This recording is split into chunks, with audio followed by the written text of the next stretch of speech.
Hello മക്കളെ, welcome back to CMS creations. നമ്മൾ നോക്കാൻ പോകുന്നത് ക്ലാസ് 7-ലെ എക്സസൈസ് 1.1-ലെ ക്വസ്റ്റ്യൻ നമ്പർ 2 ആണ്.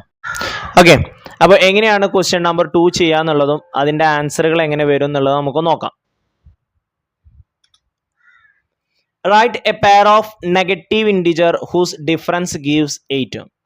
Write a negative integer and positive integer whose sum is -5. Write a negative and positive integer whose difference is -3. Okay. അപ്പോൾ ഫസ്റ്റത്തെ ചോദ്യം, write a pair of negative integer whose difference is gives 8.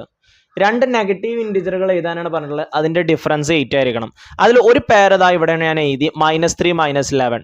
ഇതിൻ്റെ difference കാണുമ്പോൾ -3 -11 തരും. അത് difference എന്ന് പറഞ്ഞു കഴിഞ്ഞാൽ -3 -11 ഇത് രണ്ട് പെയറുകളാണ്, രണ്ട് നമ്പറുകളാണ്. ഇതിൻ്റെ ഡിഫറൻസ് പറയുമ്പോൾ ആദ്യത്തെ നമ്പർ -3 -11 കണ്ടോ, ഇങ്ങനെ എഴുതണം. അപ്പോൾ രണ്ട് മൈനസ് അടുപ്പിച്ച് വരുമ്പോൾ അത് പ്ലസ് ആവും. അപ്പോൾ 11 - 3 8 എന്ന് കിട്ടും. കണ്ടോ. ദെൻ അടുത്ത് വരുന്നത് write a negative integer and positive integer whose sum is -7.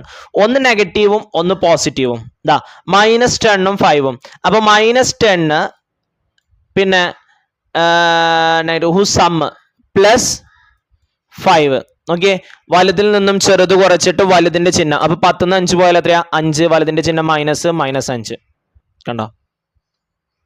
Then write a negative integer and a positive integer whose difference is 3. -3 minus ഉണ്ട്, മൈനസ് ഇപ്പുറത്താണ്.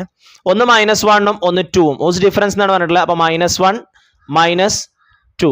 രണ്ട് നെഗറ്റീവ് ആകുമ്പോൾ സംഖ്യകൾ ആഡ് ചെയ്തിട്ട് ആ നെഗറ്റീവ് തന്നെ ഇട്ട് കൊടുക്കണം. So 2 + 1 3, that's -3. ഓക്കെ,